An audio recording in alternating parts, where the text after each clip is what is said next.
फुले यांची आज जयंती निमित्त सावित्रीबाईच्या लेखी या कार्यक्रमासाठी उपस्थित मी सर्व मान्यवरांचे स्वागत करीत आहे। स्वागत स्वागत सुस्वागतम सुस्वागतम सुस्वागतम। स्त्रियांच्या अंधाराच्या जीवनात पेटवल्या ज्ञानाच्या ज्योती, स्त्रियांच्या अंधाराच्या जीवनात पेटवल्या ज्ञानाच्या ज्योती, म्हणून तर आज जगती अमर आहे सावित्री, अमर आहे सावित्री। आजच्या युगात महिला पुरुषांच्या खांद्याला खांदा लावून काम करत आहे। प्रत्येक क्षेत्रात महिला दिसू लागले आहे। ज्या काळी मुलींना शिकण्यात मनाई होती, चूल आणि मूल एवढं स्त्रीचे जीवन होतं, अशा प्रतिकूल काळामध्ये फुले आणि सावित्रीबाई फुले यांनी स्त्री शिक्षणाची मुहूर्त रोवली।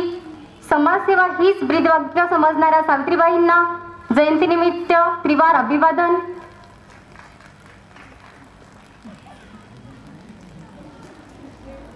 स्वागत फुले उधळू आनंदाची, मान्यवरांचे करूया स्वागत फुले उधळू आनंदाची।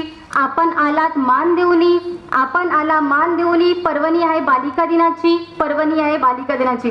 आपणा सर्वांची पुनश्च सहर्ष स्वागत, स्वागतम स्वागतम सुस्वागतम। क्रांतीज्योती सावित्रीबाई फुले तसेच भगवान बिरसा मुंडा यांचा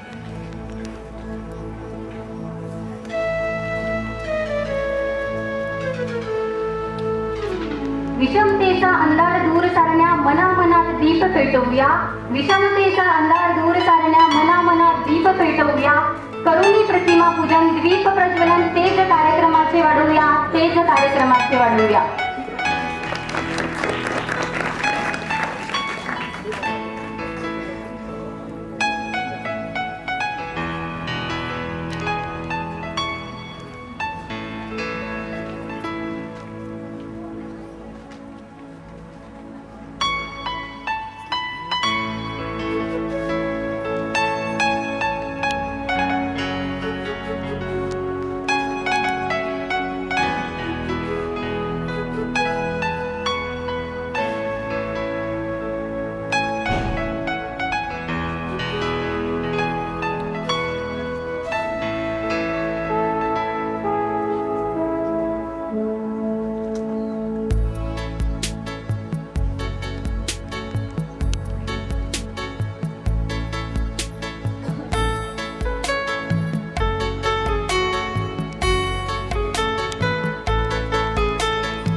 दिवा पेटवण्यासाठी जशी तेलाची गरज असते पंथीला, दिवा पेटवण्यासाठी जशी तेलाची गरज असते पंथीला, कार्यक्रम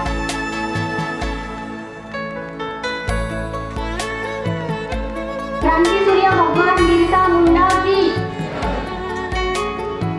क्रांतीज्योती सावित्रीबाई फुले की।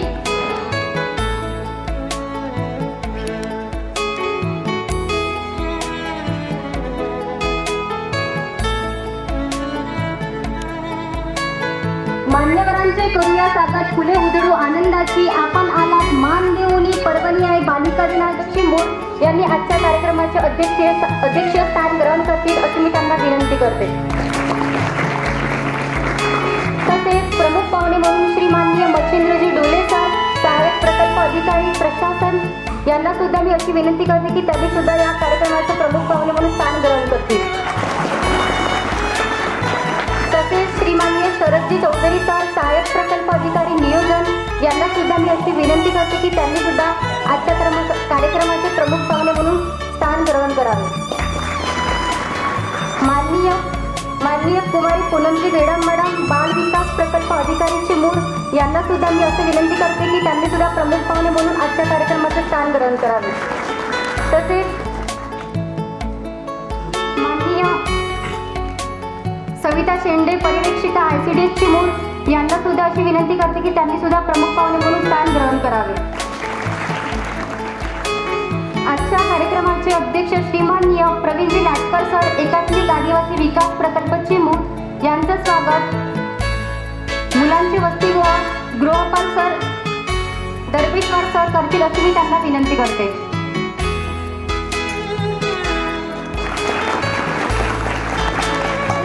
सहाय्यक प्रकल्प अधिकारी प्रशासन यांचं स्वागत राकेश नंदावळे करतील अशी मी त्यांना विनंती करते. चौधरी सर सहाय्यक प्रकल्प अधिकारी नियोजन यांचं स्वागत प्रीतम नर्मदारे अशी मी त्यांना विनंती करते. विकास प्रकल्प अधिकारी चिमूर यांचं स्वागत व सत्कार लाटकर साहेब करतील अशी मी त्यांना विनंती करते.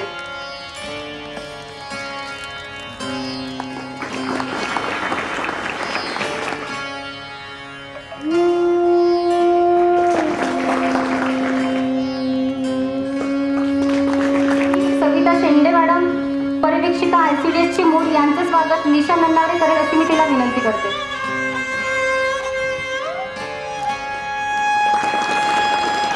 शासकीय मुलींचे वसतिगृह मुली आज स्वागत गीत सादर करतील अशी मी त्यांना विनंती करते. गुंजित ध्वनि मंगलम मन की वीणा से गुंजित ध्वनि मंगलम स्वागतम स्वागतम स्वागतम स्वागतम स्वागतम स्वागतम स्वागतम स्वागतम सारे ग मग रे मी सारे गरे सा सारे ग मग रे मी सारे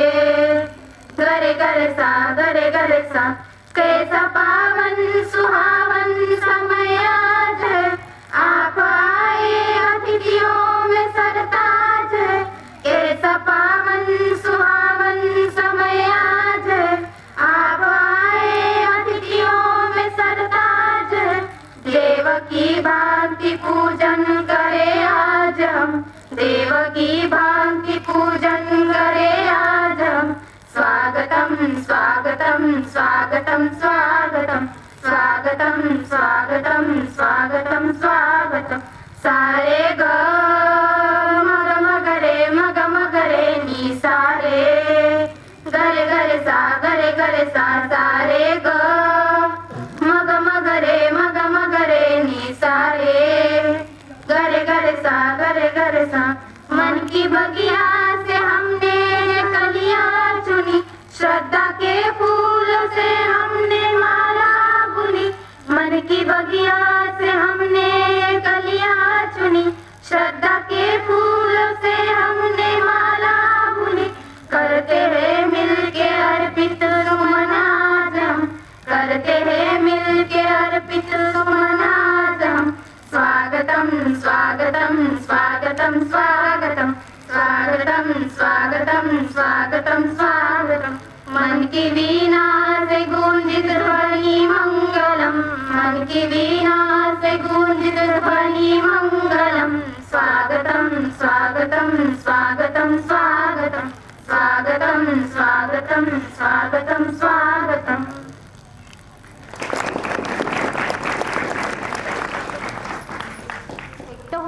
गाणी गायली जातात, भाव व्यक्त होतात, टाळ्यांच्या प्रतिसादाने प्रत्येक क्षण लक्षात राहतात.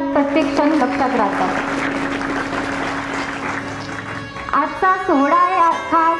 जमलो आपण सारे सावित्रीच्या लेखी. बालिका दिनाच्या कार्यक्रमात बोलवतो मी सरांना सादर करण्यास प्रास्ताविकास. आजच्या कार्यक्रमाचे प्रास्ताविक श्रीमान्य शरदजी चौधरी सर, सहाय्यक प्रकल्प अधिकारी नियोजन यांना मी अशी विनंती करते की आजच्या कार्यक्रमाचं प्रास्ताविक सादर करतील. आमचे आदरणीय प्रकल्प अधिकारी श्री लाटकर साहेब, सहाय्यक प्रकल्प अधिकारी श्री डोले साहेब व आजच्या ज्या मार्गदर्शक म्हणून आज इथं आलेले आहेत पूनम गेडम मॅडम, त्यांचं सगळ्यांचं मी सुरुवातीला मनपूर्वक आभार मानतो.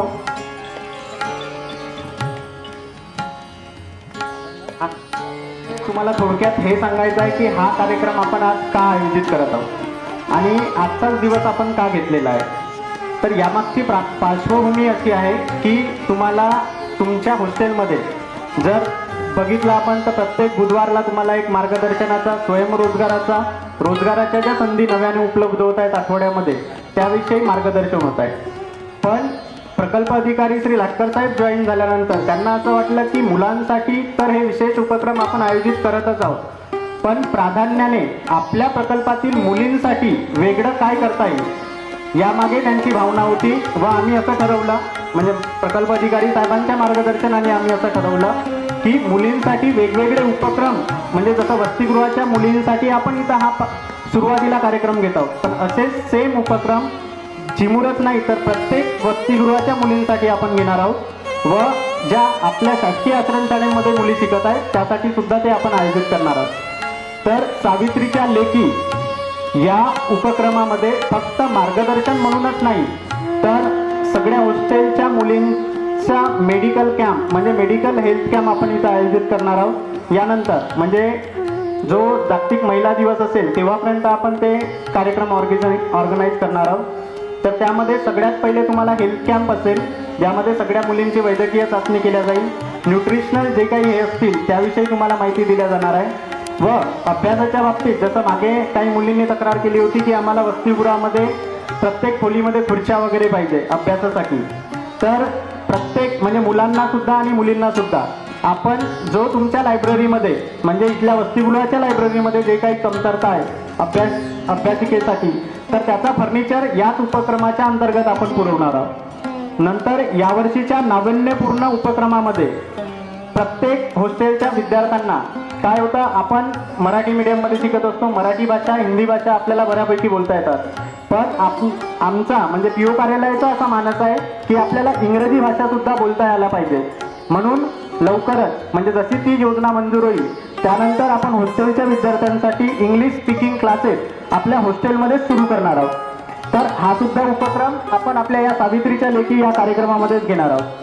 तर एक म्हणजे तुम्हाला फर्निचरचा पुरवठा तुमच्या हॉस्टेलमध्ये तुमच्या अभ्यासिकेसाठी, दुसरा इंग्लिश मीडियम म्हणजे इंग्लिश स्पीकिंग क्लासेस, आणि नंतर एक सगळ्यात महत्त्वाचं म्हणजे जे स्पर्धा परीक्षेचा युग सुरू आहे, तुमच्या लायब्ररीमध्ये भरपूर बुक्स आहेत त्यांचा वापर पुरेसा होत नाही, पण ॲडिशनल जे आत्ता सध्या नव्याने जे चांगले मार्केटमध्ये बुक्स आलेले आहेत त्या पुस्तकांचा पुरवठा सुद्धा तुम्हाला, स्पर्धा परीक्षेचा पुरवठा सुद्धा आम्ही रिसेंटली पुढच्या महिन्यात करणार आहोत। तर हे सगळं मुलींसाठीच म्हणून नाही तर ते मुलांसाठी पण होणार आहे।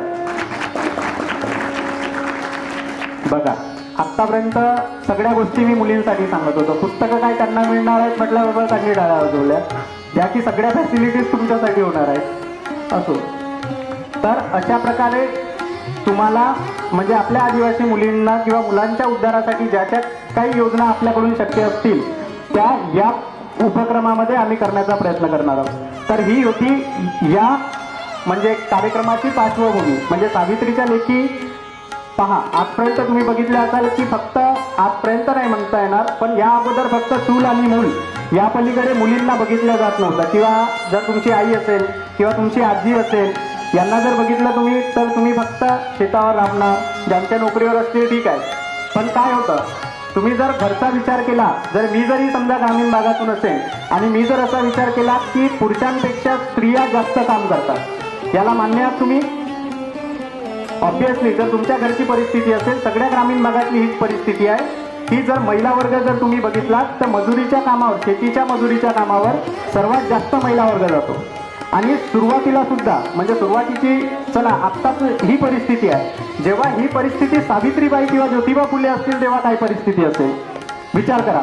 जेव्हा त्यांनी शिक्षणाला सुरुवात केली, जेव्हा एकही महिला शिक्षित नव्हती, अशा कालखंडात सावित्रीबाई फुलेंनी म्हणजे ज्योतिबा फुलेंनी त्यांना शिक्षणाची संधी दिली आणि ते सगळं घडवून आणलं।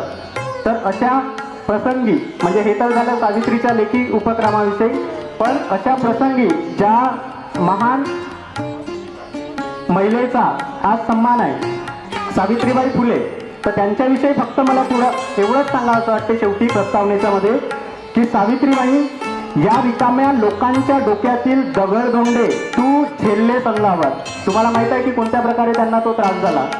सावित्रीबाई या रिकाम्या लोकांच्या डोक्यातील दगडधोंडे तू झेललेस अंगावर, अन फुलवलं या स्त्री जातीच्या ओसाड भविष्यावर अबकडचं फुल, तुझ्या सुपीक मातीतच रुजलं स्त्री शिक्षणाचं बीज, आणि माझ्या ज्योतिबांच्या आधुनिक प्रयत्नांना फुटला यशाचा अंकुर। माई तू नक्कीच जन्मलीस या मातीत तर तुझ्या लेकी अजूनही पुसत राहिल्या असत्या त्यांच्या अडाणीपणाची आसव. माई तू नक्की जन्मलीस या मातीत तर तुझ्या लेकी अजूनही पुसत राहिल्या असत्या त्यांच्या अडाणीपणाची आसव. आणि आमचा समाज पूजत राहिला असता फक्त सरस्वतीच्या प्रतिमेलाच विद्येची देवी म्हणून. आणि आज आपण जर बघितलं तर आज विद्येची देवी म्हणून आपण यांना पूजत आहोत. 33 कोटी देव असतात की नाही हे माहीत नाही, पण फक्त तुझ्याच एका बाराकडीच्या आसुराने मारले गेले कित्येक अविचारी दानव. तू जन्माला आल्या कल्पना प्रतिभा साक्षी अन कित्येक प्रगतीच्या देव्या.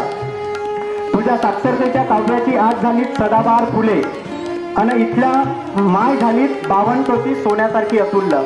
जर समजा आज सावित्रीबाई सारख्या महिलांनी जर शिक्षणाचं आसूड घेतलं नसतं तर आज आपल्या मंचावर उपस्थित असलेल्या पूनम मॅडम असतील किंवा सुप्रिया मॅडम असतील खरंच आपल्याला बघायला मिळाल्या असत्या का? नाही. तर याचीच प्रचिती तुम्हाला मिळावी म्हणून खास तुमच्यासाठी आपण महिला अधिकाऱ्यांमार्फत मार्गदर्शन आयोजित केलेलं आहे. तर ही होती आजच्या कार्यक्रमाची पार्श्वभूमी. मी तर थांबतो. जय हिंद, जय महाराष्ट्र. मोलाचं मार्गदर्शन केलं. वेळात वेळ काढून सुप्रिया राठोड इथे उपस्थित झाल्या. त्या प्रसंगी मी त्यांना त्यांचं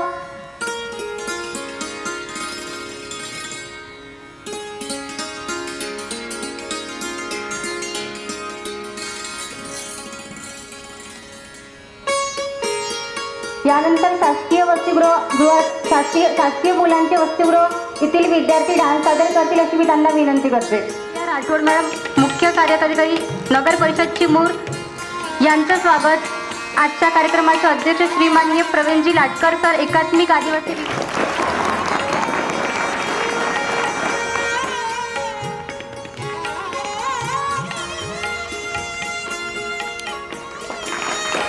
डान्स सादर होत आहे. श्री शासकीय आदिवासी मुलींचे वसतिगृह येथील मुली डान्स सादर करतील.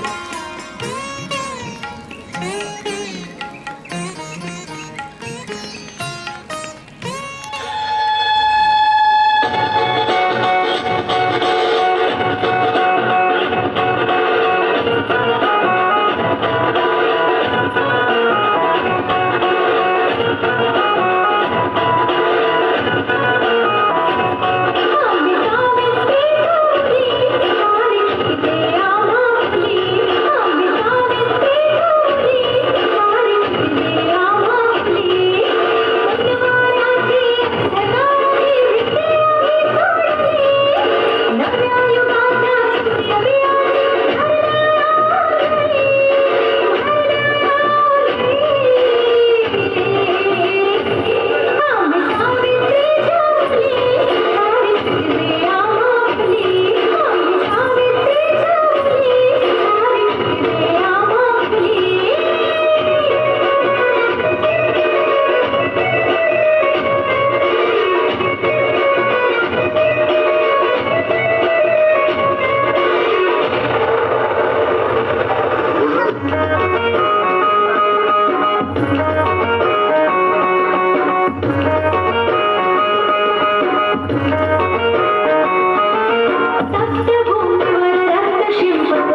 होते, प्रेक्षकांच्या टाळ्यांनी होते.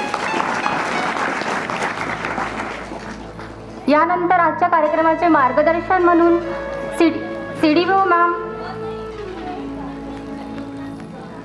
माननीय कुमारी पूनम गेडाम मॅम, बालविकास प्रकल्प अधिकारी चिमूर यांना मी अशी विनंती करते की त्यांनी आजच्या कार्यक्रमाप्रसंगी मुलांना मार्गदर्शन करावे.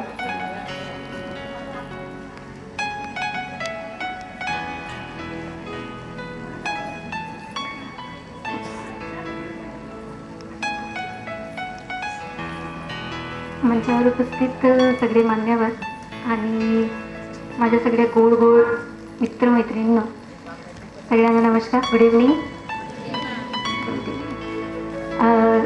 सगळ्यांना आज क्रांतीज्योती सावित्रीबाई फुले यांच्या जयंतीनिमित्त खूप खूप शुभेच्छा.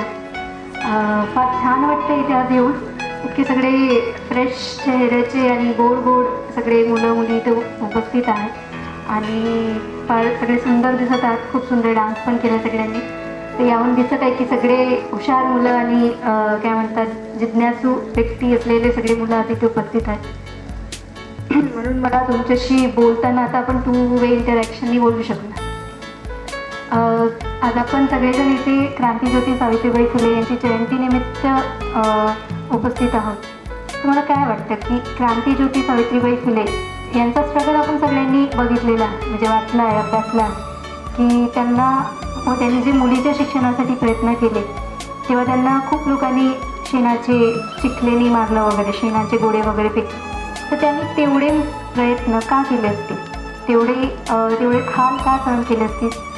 कारण त्यांनी एक स्वप्न बघितलं होतं की भारतातील प्रत्येक स्त्री, प्रत्येक मुलगी ही इंडिपेंडेंट व्हावं, स्वतःवर डिपेंडेंट व्हावं, स्वावलंबी व्हावं, स्वतंत्र व्हावं आणि तिला या जगामध्ये, या आपल्या भारतामध्ये समान हक्क आणि कायदे मिळावे, समान अधिकार मिळावे. तर इतके वर्ष झाले स्वातंत्र्याचे. तर आपण आत्ता जिथे आहोत ते सगळं जे काय म्हणतात त्याला सगळे सावित्रीबाई फुले यांच्यामुळे झालेलं आहे, राईट. तर त्यांनी जे स्वप्न पाहिलं होतं की आपण सगळ्यांनी फायनान्शियली इंडिपेंडेंट व्हावं, सगळ्या मुलींनी स्वतःवर इंडिपेंडेंट व्हावं. तर का बघितलंच ना, कारण एक फायनान्शियल इंडिपेंडन्स हे फार महत्त्वाचं आहे. आपण जे काही शिकत आहोत त्याचं एकच ध्येय असलं पाहिजे प्रत्येक मुलीच्या मनामध्ये की प्रत्येकीला फायनान्शियल इंडिपेंडेंट व्हायचं आहे, स्वतःच्या पायावर उभं व्हायचं आहे. लहानपणापासून सगळेजण म्हणत असतात ना की अरे तुम्हाला मोठी होऊन पायावर उभं व्हायचं आहे, पायावर व्हायचं आहे. नेमकं काय? मुलांना तर ते प्रेशर असतंच की आपल्याला मोठं होऊन काय म्हणतात काहीतरी व्यवसाय करायचा, धंदा करायचा, पैसे कमवायचे. पण मुलींना आत्ताही तेवढं प्रेशर दिलं जात नाही आणि मुली, दुःखाची गोष्ट आहे की मुली पण ते प्रेशर घेत नाही. परंतु आता आपल्या स्टेजवर राठोड मॅडम उपस्थित आहे, आपल्या सुपरवायझर मॅडम उपस्थित आहेत. सगळ्याजणी आम्ही फायनान्शियली इंडिपेंडेंट होण्याचा प्रयत्न केला, ते स्वप्न पाहिलं. तर माझं एक्झाम्पल देते, आता अगोदर ओळख सरांनी करूनच दिली. माझं नाव पूनम गेडाम आणि मी सुद्धा एक ट्रायबल मुलगी आहे, ठीक आहे. आणि मी पण एका हॉस्टेलमध्येच राहिलेली आहे. नवोदय विद्यालय म्हणून एक शाळा आहे, तिथं मी सुद्धा 5वीपासून शिक्षण घेतलं. म्हणजे मी तुमच्यासारखीच आहे, राईट. आणि मी खूप काही हुशार होती, त्यातलाही भाग नाही, म्हणजे सर्वसाधारण. परंतु जेव्हा शिकत होते तेव्हापासून एक गोष्ट पक्की होती, किंवा मॅडम जेव्हा शिकत होत्या तेव्हा त्यांनी एक निर्धार केला असणारच आहे की आम्हाला फायनान्शियली इंडिपेंडेंट स्वतःच्या पायावर, स्वतःच्या शिक्षणाचा फायदा करून स्वतःचं आयुष्य चांगलं करायचं आहे. तर मी पण तेच, म्हणजे फॉर एक्झाम्पल आता मी ऑफिसर नसते, ठीक आहे, तर मी माझं एज्युकेशनचा वापर करून मी शिक्षक झाले असते, मी ट्युशन घेतले असते. आता माझं MSc केमिस्ट्री झालं, B.Ed पण कंप्लीट केलं, तर मी काही ना काही जॉब केला असता. परंतु मी कुठल्याही परिस्थितीमध्ये एवढे पैसे कमवले असते की मला कुणावर डिपेंडेंट राहिलं नाही पाहिजे. तर त्यामुळेच आता ती वेगळी गोष्ट आहे की मग नंतर दुसरी फील्ड निवडली आणि आज तुमच्यासमोर इथे ॲज अ CDPO म्हणून उभी आहे. तर तुम्ही पण आता जे खूप लहान आहात सगळे आणि प्रत्येकाने कुठलं ना कुठलं स्वप्न बघितलंच असणार, परंतु ते स्वप्न पूर्ण करण्याची जिद्द पण तेवढीच असणं अपेक्षित आहे. जर तुम्ही त्यासाठी आत्ता मेहनत करणार, खूप जास्त अभ्यास करणार, तेवढी जिद्द ठेवणार, तर तुम्ही सगळेच जण तेवढे इंडिपेंडेंट होऊ शकतात. आपल्याला माहिती आहे आपला समाज हा पुरुषसत्ताक समाज आहे. आत्ता पण हुंड्यासारखी गोष्ट आपल्या गावामध्ये तुम्ही पाहिलीच असणार, पाहिलं सगळ्यांच्या गावामध्ये चालूच असते ना, कोण ना कोणी तर द्यावंच लागतं, असं ट्रेंड चाललं आहे. पण आता तुम्ही स्वतः विचार करा की राठोड मॅडम आता इथे आपल्याकडे आहे, तुम्हाला वाटतं का राठोड मॅडमला कोणतरी येऊन म्हणणार की आम्हाला 50,000 60,000 1,00,000 हुंडा द्या म्हणून? म्हणणार नाही. त्यांचं स्वतःचं पेमेंट मंथली 1,00,000 रुपीज वगैरे असणार किंवा माझा आहे तेवढा. तर वाटतं का की कोणतरी येऊन हिंमत करेल आपल्या घरी आणि तुमच्या पालकांना म्हणेल, जर तुम्ही महिन्याचे 1,00,000 रुपये स्वतः कमवत असणार, तुमच्या घरी येऊन तुमच्या पालकांना कोणी म्हणणार का की आम्हाला हुंडा हवा आहे म्हणून?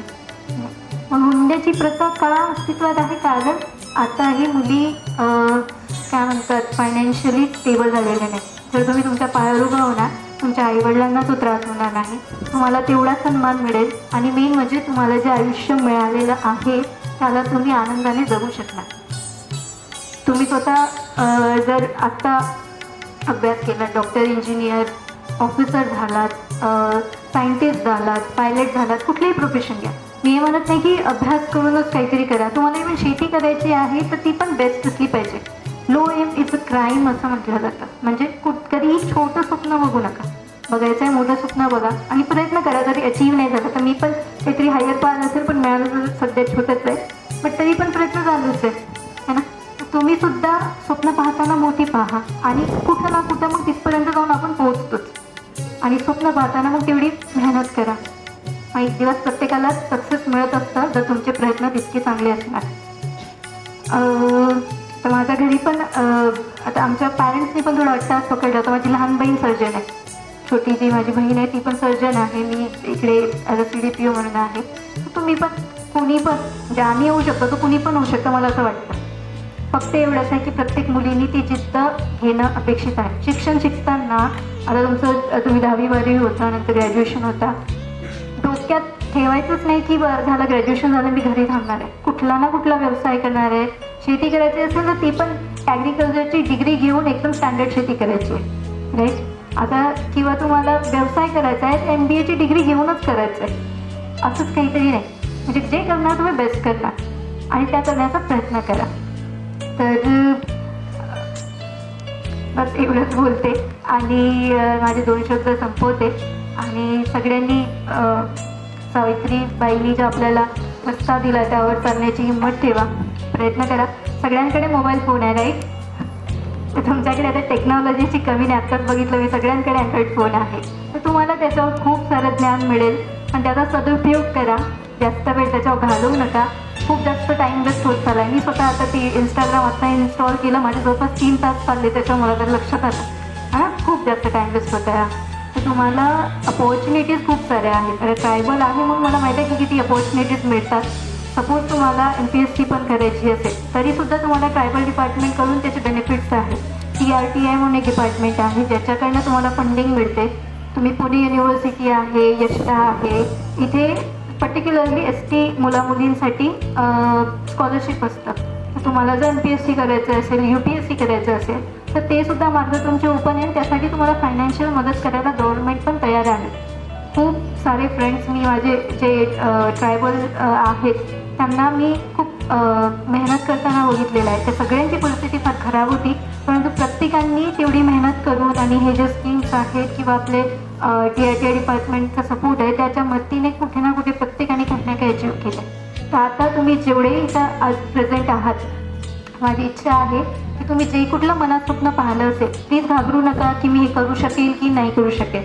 म्हणजे डेफिनेटली मी करते तर कुणीही करू शकतं आरामात. तुम्ही सगळे स्मार्ट आहात. काहीतरी ॲडमिशन घेणं सोपं नसतं. प्रत्येकाचा काही ना काही पर्सेंटेज ज्याच्यावरच तुम्हाला इथं ॲडमिशन मिळतं. एवढ्या दूर तुम्ही पॅरेंट्सला सोडून इथे राहत आहात तर ते स्ट्रगल करण्याची हिंमत तुमच्यात आहे हे स्पष्ट दिसतं, राईट. फक्त एवढंच आहे की तुम्हाला आता आपला जो हा वेळ आहे 10वी 12वी याला जास्त टाईमपासमध्ये न घालवता मजा मस्ती करा, परंतु अभ्यासावर तेवढंच फोकस करून हे तुमचं जे स्वप्न आहे त्यासाठी मेहनत करा.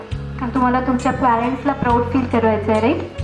आणि तुम्ही प्रत्येक महिला इथले प्रत्येक मुलगी इथे हे करू शकेल याची मला नक्की खात्री आहे. तर सगळ्यांना खूप खूप शुभेच्छा. आणि काही मदत लागली तर डेफिनेटली मोठी बहीण म्हणून तुम्ही माझ्या डिपार्टमेंटला या. मी आहोत तिथे, आपण नक्की त्यावर डिस्कशन करू. Okay, thank you. मुलांना खूप असं मोलाचं मार्गदर्शन केलं. मुलगी शिकली प्रगती झाली, मुलगी शिकली प्रगती झाली. नक्कीच तुम्ही जर शिकाल तर भविष्यात काहीतरी कराल, नाहीतर काहीच नाही. शिक्षण हे वाघिणीचं दूध आहे, जो प्राशन करेल तो गुरगुरल्याशिवाय राहणार नाही. यानंतर मुलींचे वक्तव्य मुली डान्स सादर करीत आहेत.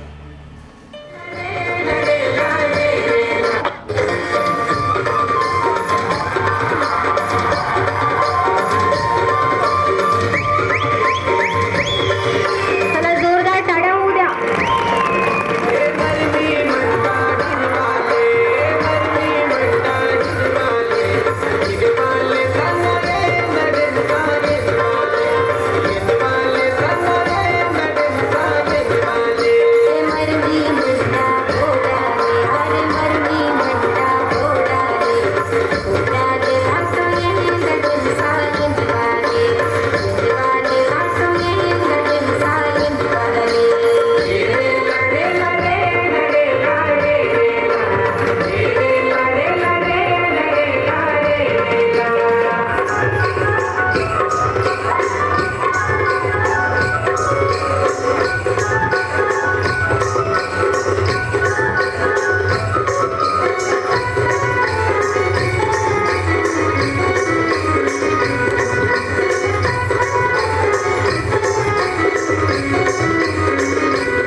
आपली आदिवासी संस्कृती आणि आपला गोंडी डान्स. जय सेवा, जय सेवा. भगवान बिरसा मुंडा की, क्रांतीज्योती सावित्रीबाई फुले की. सूर म्हणतात साथ द्या, दिवा म्हणतो वात द्या. आमच्या चिमुरड्यांना आपल्या टाळ्यांची साथ द्या, आपल्या टाळ्यांची साथ द्या. मन समुद्रासारखं विशाल ठेवा, मन समुद्रासारखं विशाल ठेवा.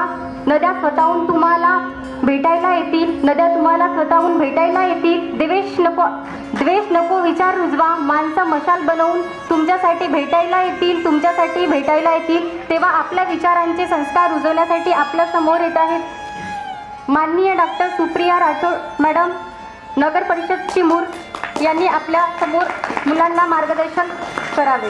नमस्कार. आज आपण सावित्रीबाई फुले यांच्या जयंतीनिमित्त येथे सावित्रीच्या लेकी या उपक्रमासाठी उपस्थित राहिलो आहे.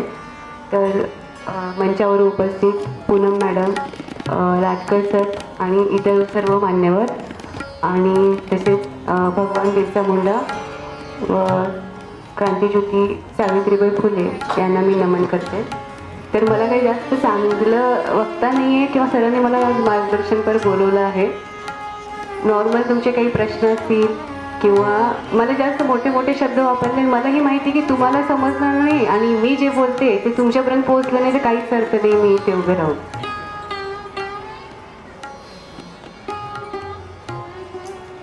तर सावित्रीबाई फुले ह्या समाजसुधारक होत्या, ह्याच्या पलीकडे आपल्याला काय माहिती असतं? त्यांनी काहीतरी केलं एवढं माहिती असतं, आपण ते वाचून किंवा कोणीतरी सांगते किंवा आमच्यासारखे येतात दोन शब्द बोलतात. ह्याच्या पलीकडे आपल्याला त्यांच्याबद्दल काय माहिती राहत नाही किंवा त्यांना आपण अनुभवत नाही. ॲक्च्युली आपण अनुभवायला पाहिजे की मी आज इथे उभी आहे, मॅडम आहेत, सर आहेत, प्रत्येकजणच तुम्ही इथे आहात हे त्यांच्यामुळे आहे हे तुम्हाला आत्ता कळणार नाही. भविष्यात कधीतरी ह्या गोष्टीची जाणीव होईल की त्या समाजसुधारकांनी आपल्यासाठी काय केलं होतं. त्या काळामध्ये जिथे शिकण्याची मुभा नव्हती, घराबाहेर पडण्याची मुभा नव्हती आणि मुलींसाठी म्हणजे व्यक्तीच्या म्हणजे मुलींसाठी म्हणजे खूप प्रयत्न केले. कारण त्या काळामध्ये इव्हन आत्तासुद्धा आपण तेवढंच झगडतो की समानता समानता असं म्हणतो. ॲक्च्युली समानता म्हणजे काय आहे हे आपल्याला आधी माहिती असायला पाहिजे. असं नाही आहे की आपण पोरांच्या बरोबरीने पैसे कमवतोय किंवा आता CO मी लेडीज मुख्याधिकारी आहे, कोणी जेंट्स मुख्याधिकारी आहे म्हणजे मी समान झाले अशातला भाग नाही आहे. इंडिपेंडेंट आहोत, इकॉनॉमिकली प्रत्येक लेडीज इंडिपेंडेंट आहे, व्हायला पाहिजे जेणेकरून तुमची समाजात एक स्तर निर्माण होतो. म्हणजे तुम्ही इव्हन घरात सुद्धा फरक पडतो. आपण आपल्या आई वडील कमावते असेल तर त्यांना जास्त की करता माणूस आहे, बाई करते असेल तर आई वडिलांच्या बरोबरीनेच राहते, तेव्हा ती आई वेगळ्या परिस्थितीत असते. म्हणजे समजा इथे कोणाची आई वर्किंग असेल किंवा कोणी असेल तर तुम्हाला त्या गोष्टीची जाणीव झाली असेल. तर माझी डिग्री व्हेटरनरी कॉलेज शिरवळ,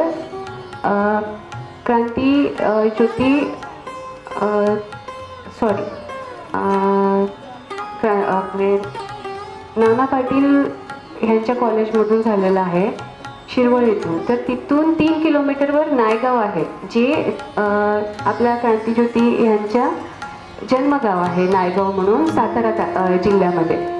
तर तेव्हा मी तुमच्यासारखीच होते. आता याच्यामध्ये भरपूर जण डिग्री PGला पण आहे, डिग्रीला आहे, 8वीपासूनचेच आहेत असं सरांनी सांगितलं. तर मला असा प्रश्न पडायचा की दर ह्या आजच्या दिवशी बायका गाडी भरून भरून जायच्या जयंतीसाठी नायगावला. मग मला असं वाटायचं की का जातात, तर ते म्हणायचे की सावित्रीबाई फुले यांची जयंती आहे तर त्यासाठी आम्ही जात आहोत सगळेजण. मग मला तेव्हा वाटायचं की ठीक आहे, जात असतील, आहे सावित्रीबाई फुले, आपण अभ्यास केलेला आहे. पण तेव्हा हे अनुभवलं नव्हतं की नक्की त्या आहेत कोण. आज जेव्हा इथे उभी आहे ना तेव्हा कळतं की त्यांनी काय केलं होतं आपल्यासाठी. हां, अजून एक आहे की समानता असा शब्द बोलला मी. आपल्या भाषेमध्ये जनरली मोठा हा शब्द पुरुषांबद्दल बोलला जातो आणि लहान हा शब्द बायकांबद्दल बोलला जातो किंवा स्त्रियांबद्दल बोलला जातो. जसे की तो डोंगर आहे आणि ती पहाड आहे किंवा छोटं जे राहतं टेकडी आहे, ती टेकडी असते, तो डोंगर असतो, असं व्याकरणात शिकवलं जातं. बरोबर आहे का? असं आहे कारण आपल्या पुरुषप्रधान संस्कृती आहे, मी त्याला कुठे हे नाही म्हणत आहे, पण जनरल आपल्या व्याकरणात सुद्धा ती समानता आलेली नाही आहे. पण जेव्हा महात्मा फुले आणि सावित्रीबाईंनी ठरवलं की ही जी समानता आहे ती व्याकरणात असो किंवा नसो, पण त्यांनी ॲक्च्युअल लाईफमध्ये अंमलात आणून दिली. आणि महात्मा फुले नसते तर कदाचित सावित्रीबाई राहिल्या नसत्या. आणि सावित्री म्हणजे प्रत्येक माणसाच्या मागे बाईचा हात असतो असं काहीतरी म्हण आहे, पण प्रत्येक बाईच्या यशस्वी राहण्यामध्ये माणसांचाही तेवढाच हात आहे. आता मी जेव्हा लहान होते तेव्हा माझी आई काय म्हणायची की तुला काहीतरी व्हायचं आहे भविष्यामध्ये की घडायचं आहे. तेव्हा वाटायचं की आई म्हणते शाळा शिकतो, आता तुम्ही आले, आई वडिलांनी पाठवलंय, हॉस्टेलला आहे, छान आहे, कॉलेज शाळा करतोय, त्याच्या पलीकडे आपण काय विचार करतो का आजचा अभ्यास करायचा आहे. काही जण असे पण ॲव्हरेज असतात, काहींना न्यूनगंड असतं की काही जण माझ्यापेक्षा हुशार आहे. समजा तुमच्या बाजूची बसलेली माझ्यापेक्षा हुशार आहे, तुम्हाला असं किंवा सर त्यांना जास्त शाबासकी देतात, तर तेव्हा असं वाटतं की मी कमी आहे. ही कमतरता ती अभ्यासाबद्दल असेल, कदाचित तुम्ही त्यांच्यापेक्षा चांगले खेळाडू राहू शकता. असं काही नाही की तुम्हाला अभ्यास करूनच काहीतरी मिळवायचं आहे. पण जेव्हा आपण विचार करू की भविष्यामध्ये मी काहीतरी असेल म्हणजे जेव्हा तुम्ही आता डोळे बंद करून 2 मिनिटं जरी विचार केला तर तुम्हाला समजेल की मला काय व्हायचं आहे. मी हे नाही म्हणत की आता मी CEO झाली म्हणजे मी CEO होण्याचं स्वप्न बघितलं नव्हतं, पण मला व्हायचं होतं, काहीतरी व्हायचं होतं. आणि माझ्या आईवडिलांनी हे स्वप्न बघितलं होतं, त्याच्या पाठिंबामुळे मी हे झाले. तसंच तुम्हाला आईवडिलांनी पाठवलं आहे, त्यांचा पाठिंबा आहे, तर त्याचं आपल्याला सोनं करायचं आहे. असं नाही आहे की आपल्याला पाठवलं आहे आणि शिकत आहे आपण. ह्यानंतर किती पोरींचे असेही स्वप्न असतील की आता घरचे लग्न लावून देतील, 12वी झाली, डिग्री झाली, असे पण आहेत. पण जेव्हा तुम्ही स्वतःला सिद्ध करता, मी जर शिकले नसते किंवा मी अशीच म्हणजे म्हणलं की न्यूनगंड आहे, अभ्यासच केला नसता, म्हणजे ठीक आहे घरच्याने शाळा लग्न लावून दिलं तर आज मी नवऱ्याची सेवा करत राहिली असती किंवा भांडे घासत राहिले असते. असं नाही आहे, मी नवऱ्याची सेवा किंवा फॅमिली ही एक वेगळं आहे, मला ते आजही करायचं आहे, तुम्हालाही करायचं आहे, मुलांनाही करायचं आहे. त्या गोष्टीत तेव्हा समानता येते जेव्हा तुम्ही त्या लेवलचे बनता. आणि ते होण्यासाठी आता आई वडिलांनी पाठवलं आहे, तर ह्याचा अर्थ तुम्ही टाईमपास करण्यात घालवू नका. आहे आता हॉस्टेलला राहतो, किती जण वेळेवर अभ्यास करतात, तुमची शिस्त किती पद्धतीने तुम्ही हे केले जाते, किंवा एखादी गोष्ट तुम्हाला आवडते, खेळाडू व्हायला आवडते, किंवा कुठलेही एखादा डान्स आहे, एखाद्या डान्समध्ये तुम्ही चांगले आहात तर त्याच्यासाठी प्रयत्न करा. असं नाही की अभ्यासामध्येच आहे, कुठलीही गोष्ट मिळवण्यासाठी प्रयत्न करा. आणि भविष्यामध्ये मी जेव्हा बघते स्वतःला की काय राहील, तर तेव्हा तुम्ही आता जेव्हा विचार कराल तर काय राहील ह्याचा विचार करा 2 मिनिटं. किती जण घरामध्ये लग्न करून आहेत आणि किती जण भविष्यामध्ये काहीतरी मिळवण्यासाठी प्रयत्न करणारे आहेत, हे तुम्हाला विचार केल्यावर कळेल.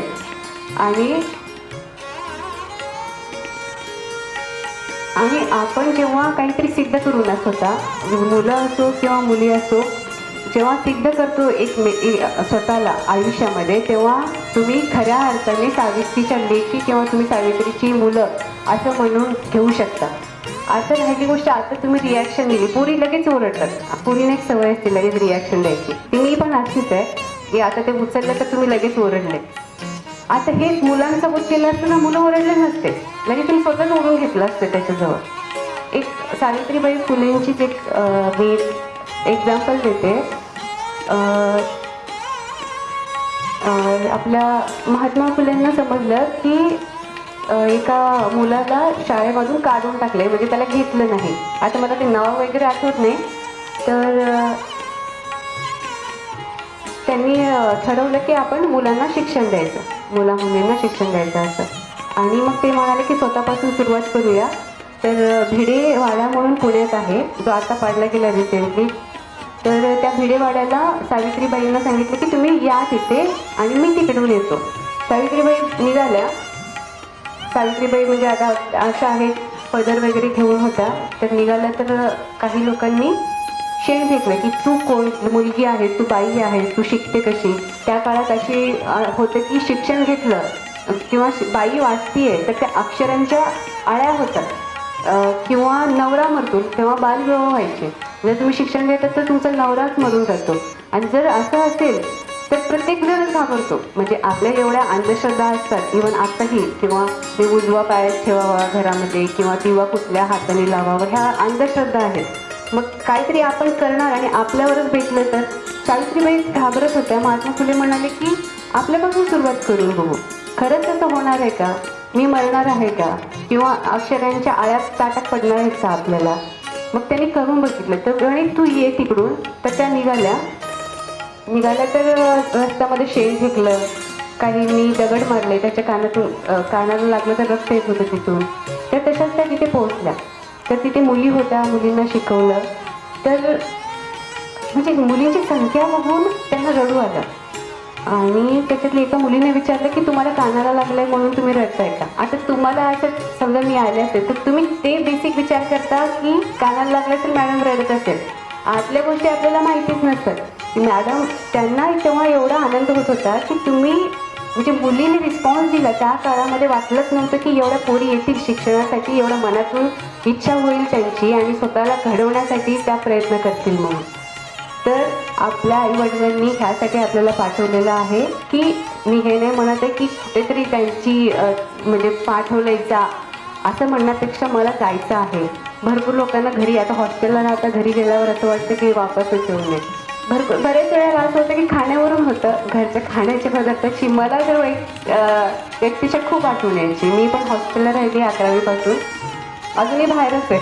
आपण नोकरी लागलो की बाहेरच राहतो, पण आता घरचं जेवण आपण बनवून खाऊ शकतो. अजून भरपूर गोष्टी असतात की अभ्यासाची किंवा मार्क्सची किंवा पडत नाही, किंवा त्यामुळे असं वाटतं की शाळेलाच येऊ नये. पण त्या गोष्टीला घाबरण्याची गरज नाही आहे. आणि असंही गरज नाही आहे की एखादा टॉपर आहे मला त्याच्यासोबत कॉम्पिटिशन करायचं आहे. कॉम्पिटिशन स्वतःसोबत करा, स्वतःला घडवण्यासाठी करा, ना की कोणीतरी आपल्या पुढे चाललं आहे किंवा आपल्या मागे आहे त्याचा आपल्यापेक्षा मार्क्स कमी आहे, तिथे कॉम्पिटिशन करण्याची गरज नाही आहे. तुम्ही आयुष्यात जे काही मिळवणार आहे ते स्वतःसाठी मिळवणार आहे, दुसऱ्यासाठी मिळवणार नाही आहे. तर तुम्हाला भविष्यासाठी सर्वांना मी शुभेच्छा देते. आणि सरांनी इथे 2 शब्द बोलण्यासाठी मला बोलवलं त्याबद्दल धन्यवाद सर. जय हिंद. मार्गदर्शन केलं. म्हणतात ना, शिकलेली आई घरादाराला पुढे नेईल. जर तुम्ही खूप छान शिकाल तर तुमच्या घरादाराला पुढे न्याल, नाहीतर तुमचं आयुष्य असंच राहणार. म्हणून बघा, शिका, संघटित व्हा आणि संघर्ष करा. यानंतर बोलणी करण्यास हवे असते संभाषण, आधारासाठी हवे असते आश्वासन आणि जीवनाला योग्य दिशा मिळवण्यासाठी आवश्यक असते आपले मार्गदर्शन. तर आजच्या कार्यक्रमाचे अध्यक्ष म्हणून मच्छिंद्रजी डुले सर यांना मी अशी विनंती करते की त्यांनी अध्यक्ष भाषण मुलांना करत. धन्यवाद मॅडम.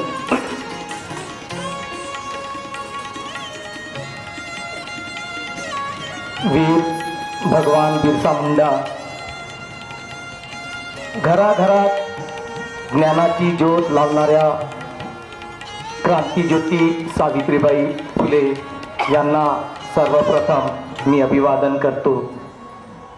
तसेच मंचावर उपस्थित माननीय गेडाम मॅडम, त्याचप्रमाणे डॉक्टर सुप्रिया राठोड मॅडम, तसेच माननीय लाटकर साहेब, चौधरी साहेब, आयोजक दरबेश्वर सर, तसेच माझे विद्यार्थी आणि उपस्थित सावित्रीच्या सर्व लेकी या सर्वांचं मी स्वागत करतो आहे.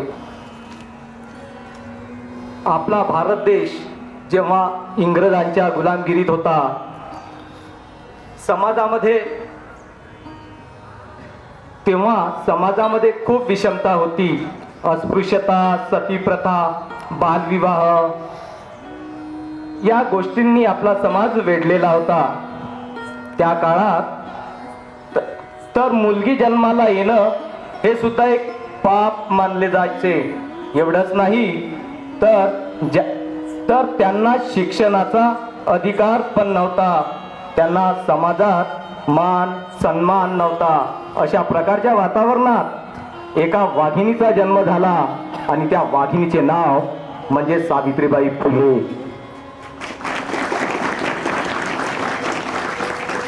विद्यार्थी मित्र हो आणि विद्यार्थिनींनो, मी तुम्हाला सांगू इच्छितो, महात्मा ज्योतिबा फुले यांनी एक विचार केला.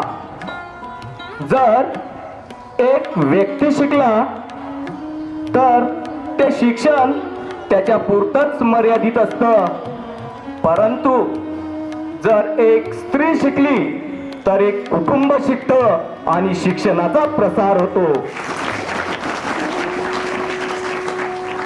याच भावनेतून महात्मा ज्योतिबा फुले यांनी आपल्या पत्नी सावित्रीबाई फुले यांना शिक्षण दिलं आणि सावित्रीबाई फुले यांनी सुद्धा त्या शिक्षणाचं चीज केलं.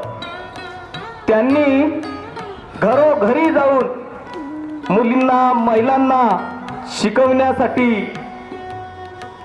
किंवा शिकण्यासाठी प्रोत्साहित केलं, शिकवलं, त्यांना शिकण्यासाठी परावृत्त केलं. आणि पहा, त्याचमुळे आज प्रत्येक महिला आज प्रत्येक क्षेत्रामध्ये, जसं वकील असो, इंजिनियर असो, डॉक्टर असो, या ठिकाणी अग्रेसर झाले आहेत. पुरुषाच्या खांद्याला सुद्धा खांदा लावून काम करण्याची जिद्द बाळगत आहे. हे सगळं एका आपल्या सावित्रीबाई फुले यांच्यामुळं घडून आलं आहे. जर सावित्रीबाईंनी हा विचारच केला नसता की कशाला स्त्री शिक्षणाची मुहूर्त वेळ रोवायची, आपण शिकलो म्हणजे झालं, विषय संपला, तसं नाही. असं जर असतं तर मग इंदिरा गांधी पंतप्रधान, कल्पना चावला अंतराळवीर, तसेच आपल्या राष्ट्रपती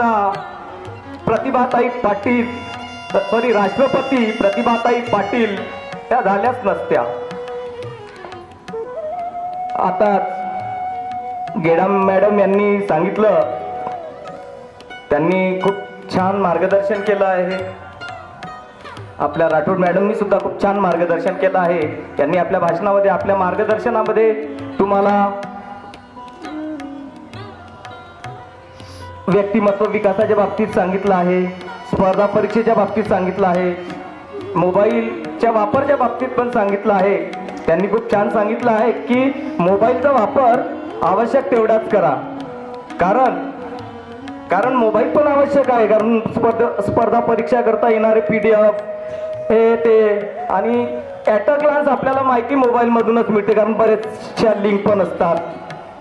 आता मी तुम्हाला सांगू इच्छितो, मॅडमनी सांगितलं म्हणून तुम्ही नुकत्या मोबाईलवर राहू नका, कारण हा मोबाईल पण असा आहे. आजकाल विद्यार्थी पहा, मैदानी खेळ खेळताना दिसतच नाही, तो खेळतो फक्त मोबाईलवरचा गेम. त्या मोबाईलच्या गेममुळे विद्यार्थी किंवा व्यक्ती एकलकोंडे होत चालले आहे. हा एकलकोंडेपणा जर तुम्हाला नष्ट करायचा असेल तर मोबाईल पासून थोडं दूर राहा. कामाचं आवश्यक तेवढंच ते तुम्ही आत्मसात करा. आणखी वाचनाची आवड असू द्या. माननीय लाटकर साहेब यांनी जे उपक्रम राबविले आहेत, त्यांच्या मनामध्ये आणखी बरेच काही उपक्रम आहेत, ते आम्ही विद्यार्थ्यांपर्यंत आणत आहोत. जसा आज सावित्रीच्या लेखी हा कार्यक्रम घेत आहेत त्यामागचा प्रस्तावना चौधरी साहेब यांनी सांगितलेलाच आहे. त्या प्रस्तावनेमध्ये त्यांनी आपल्याला काय काय करायचं आहे असेच खूप काही उपक्रम आमचे नवनियुक्त झालेले लाटकर साहेब आपल्यापर्यंत आणतीलच. त्याचाही सुद्धा तुम्ही फायदा घ्याल. एवढेच बोलून मी माझे 2 शब्द संपवितो आणि तुम्हाला पुढच्या वाटचालीकरता शुभेच्छा देतो. थँक्यू. जय सेवा. मुलांना खूप छान असं मार्गदर्शन केलं. इतिहास समजते पुस्तकातून, भूगोल समजते परिसरातून, विज्ञान समजते अनुभवातून, कार्यक्रम फुलला की मावळला हे ठरते फक्त प्रेक्षकांच्या टाळ्यातून, फक्त समजते प्रेक्षकांच्या टाळ्यातून. यानंतर कार्यक्रमाचा शेवटचा टप्पा म्हणजे आभार प्रदर्शन. काही नाती नावापुरती असतात, काही नाती नावापुरती असतात, काही नात्यांना फक्त नावच नसतं, काही नात्यांना फक्त नावच नसतं. आपल्या माणसाचे आभार मानायचे नसतात, कारण हृदयातच त्यांचं गाव असतं, हृदयातच त्यांचं गाव असतं. आजच्या कार्यक्रमातील मान्यवरांच्या उपस्थितीने कार्यक्रमाची शोभा वाढली, म्हणून त्यांच्या कृत्याचे आभार प्रदर्शन हे त्यांच्या जाणीवेचे शब्दरूप आहे. त्यांच्या जाणीवेचे शब्दरूप म्हणजेच आजच्या कार्यक्रमाचे आभार प्रदर्शन करण्यासाठी मी मंचावर आमंत्रित करते दर्वेश्वर सर यांना. आजच्या कार्यक्रमाचे आभार प्रदर्शन करते. गुरुदेव शक्ती एकात्मिक आदिवासी विकास प्रकल्प चंद्रपूर यांच्याद्वारा आयोजित सावित्रीच्या लेखी हा कार्यक्रम या ठिकाणी आयोजित करण्यात आला होता. या कार्यक्रमासाठी मार्गदर्शक म्हणून आपल्या इथे पूनम गेडाम मॅडम, बालविकास कल्याण प्रकल्प अधिकारी, तसेच डॉक्टर सुप्रिया राठोड मॅडम उपस्थित झाल्या. त्यांनी विद्यार्थ्यांना उद्देशून खूप छान मार्गदर्शन केले, त्याबद्दल मी त्यांचे आभार मानतो. तसेच आदरणीय प्रकल्प अधिकारी श्री लाटकर साहेब यांनी हा कार्यक्रम या ठिकाणी आयोजित केला, त्यांचेसुद्धा मी आमच्या सर्वांच्या वतीने आभार मानतो. तसेच या ठिकाणी सहाय्यक प्रकल्प अधिकारी प्रशासन श्री डुले सर या ठिकाणी उपस्थित झाले. त्यांनी विद्यार्थ्यांना उद्देशून मार्गदर्शन केले, त्याबद्दलसुद्धा मी त्यांचे आभार मानतो. तसेच कार्यालयीन अधीक्षक श्री चौधरी सर यांनी या कार्यक्रमाला खरंच म्हणजे प्रस्तावना दिली आणि कार्यक्रमाच्या आयोजनासाठी खूप मदत केली, त्याबद्दल मी त्यांचे आभार मानतो. तसेच या ठिकाणी समाज कल्याणच्या विद्यार्थिनीसुद्धा उपस्थित झाल्या आहेत. मी मॅडमचे सुद्धा आभार मानतो की त्यांनी एका दूरध्वनीवरून विद्यार्थिनींना इथे उपस्थित केलं. तसेच वसतिगृहातील सर्व विद्यार्थ्यांचे या ठिकाणी मी आभार मानतो आणि सर्वांना शुभेच्छा देतो. तसेच अध्यक्षेच्या वतीने हा कार्यक्रम संपला असे जाहीर करतो. धन्यवाद.